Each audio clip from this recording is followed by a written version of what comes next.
Emilio Barco in the blue corner, Felipe Tapia in the red, and referee Larry Folsom, the third man in the combatagon. Show of respect, good touch of gloves here. You can see Felipe measuring, patient, good chop of the legs. Emilio returns the favor, shoots that single, puts Tapia right to the fence. Tapia looking to cross face, lift the head, doing a good job with the overhook. Raising Emilio's level here and then sinking his own down, getting the underhook. I'd like to see Tapia look for head position in here, forehead in the neck to manage that distance a little more, circling off the fence, putting Emilio's back on the fence there. Good work from what would seem to be the thinner fighter here, pushing around the more muscular of the two. Good inside control, and Emilio trying to execute off that break. Coming in tight on that body lock, lifting, overhead. That's a 5-point throw, ladies and gentlemen. Gets that back corner and starts swinging. Tapia finding the fence, getting up to his feet, improving his positioning, controlling that hand, but Emilio just dragging him around, looking for sags, dumps, and drag downs, getting that sitting. No hooks, though. Tapia rolling the turtle, covering his head. Emilio executed a lot of energy in that moment, forcing the wrestle and those ground and pound explosions. Tapia handled it very well, back up to his feet, framing and surviving that dangerous moment. Not much worse for wear. That was a big throw. Yeah, but after all that, Felipe's back up to his feet. Yep. Yeah. So you're doing all that, you can definitely tell here that Emilio Barco is the, more physical of a specimen of a fighter, but can he maintain this same pace, picking up and slam for the next, 3-minute rounds? At these lower weights, it's very possible. This is 135, but he is a stocky 35er. He still has a lot of meat and muscle that he has to fuel, and he is picking guys up, doing overheads, big double leg dumps. That might not serve him well in that second round. Oh, Felipe over the shoulder with a triangle, legs are locked. Danger zone's in, he's looking to cross up. Good job shifting his head off the fence. He can grab onto his own shin. He's looking for that reverse triangle here. Smart grab with the omoplata position on Emilio's left arm. Emilio crashing in. This is just making it deeper and deeper. But that heavy pressure is making it hard to get a full lock in. Emilio wants to drive down on that danger zone, possibly control his shin, and shoulder walk backwards, putting Emilio's head closer to his belly button. That way his legs will have length and his hips will have the movement or the space to lock up properly. He was trying to pull that arm across, and Emilio did a good job of not letting that happen. When I got a guy who's keeping his arm to the outside, it's reverse omoplata or reverse triangle or omoplata all day. They're putting themselves in position for it. That was a really solid round for both fighters. Emilio certainly feels like the victor because he had these large attacks with that overhead suplex and the big double leg dump. But really, he had very little successful action there. 4 or 5 big shots from the turtle position.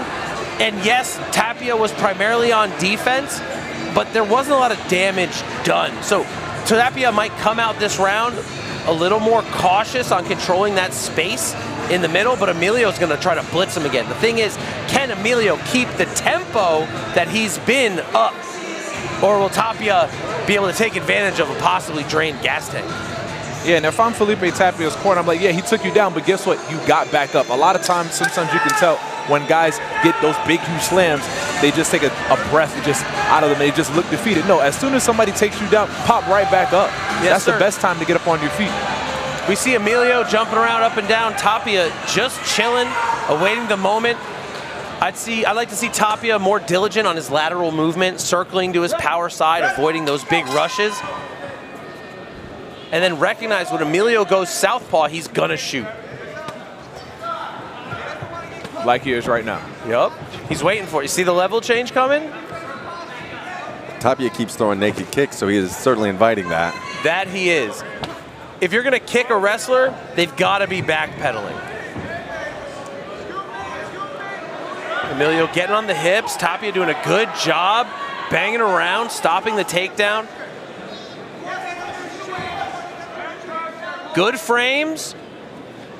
Yeah, now it seems like Tapia knows what to expect. He's preparing. He's waiting for that. Smart play by Emilio with that shuck by, keeping good head position.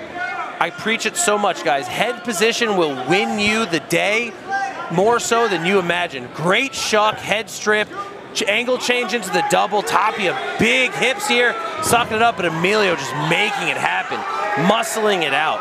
Excellent work by both of these guys. Huge success by Emilio. Huge success. Great success, very nice.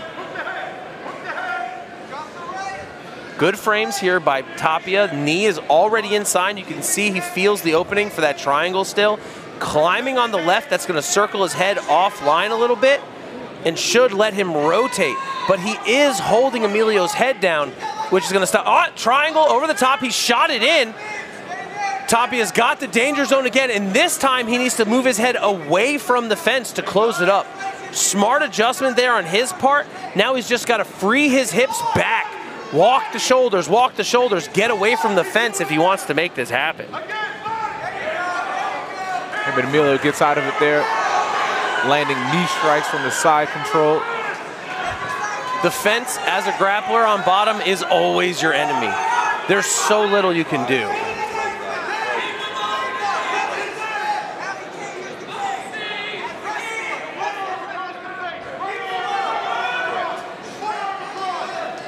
Emilio using that pressure, he's frustrating Tapia on bottom, but Tapia digging in. That inside arm not helping it, turning over. He's back to that turtle.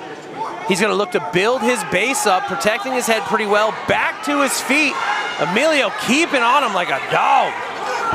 Good adjustment by Tapia, pummeling the underhook, changing his level, making some space. Right back on that front step. Emilio with the head kick to single leg. You don't see that often. Tapia keeping good balance here. He needs to get back up to his feet, use that split stance, and keep Emilio's head down.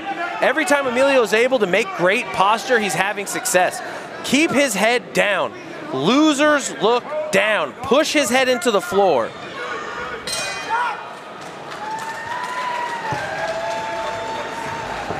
First 2 rounds in the books there. Both of those rounds, to Emilio. You gotta give that to Emilio, just on takedowns and ride time. Here's a look at some of the action from the previous rounds. This big throw in round 1. Massive overhead suplex. That would have been 5 points in wrestling, ladies and gentlemen. In on the single, you can see Emilio putting pressure, circling left. You see how the knees angle in? He gets the hands locked, finds his base, up and down. Big slam by Emilio Barco. Man, Tapia's had a really good time finding danger zone for the triangle. He's just not having great success with locking that thing up. Third and final round coming up. How do we got it going into this third round? Two up for Emilio. 2 up, Emilio, yeah. Just big slams and just tons of control. What we've learned over the last few shows, damage ranks #1. Right. And if damage is even, it goes down to control and effective grappling. And in this moment so far, there hasn't been a ton of damage. There has been a lot of control. I hope Felipe's corner told him to stop throwing naked kicks and set things up with his feints and his jabs. Because every time he's kicking big, he's kicking to the head while moving backwards, and it's getting him taken down. Here, Emilio real smart, that right overhand into that low single. Felipe doing a good job frustrating him. He tried the Islam little Man, works a treat. pull. Works a treat. I actually learned that from one of my Thai coaches. If you can catch that leg low, do like a golf swing. Touch the floor, touch the sky. Dudes flip. Tapia's got the chin. He just doesn't have an angle. If he can get back up to his base, he can reshoot that guillotine. Great sprawl. Turn in the corner, looking for a shot. He's got to drop the weight on that left leg. He's got to put more weight and more pressure on the back of his head. You don't want to allow Emilio to get back up. Emilio's a big, strong dude, and he knows how to use that power.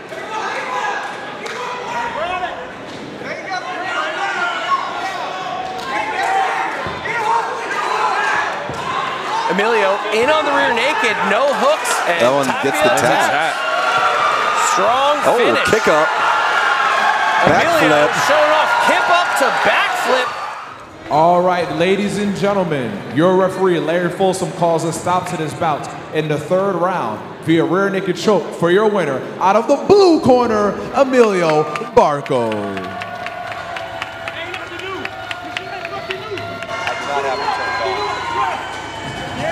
I want to.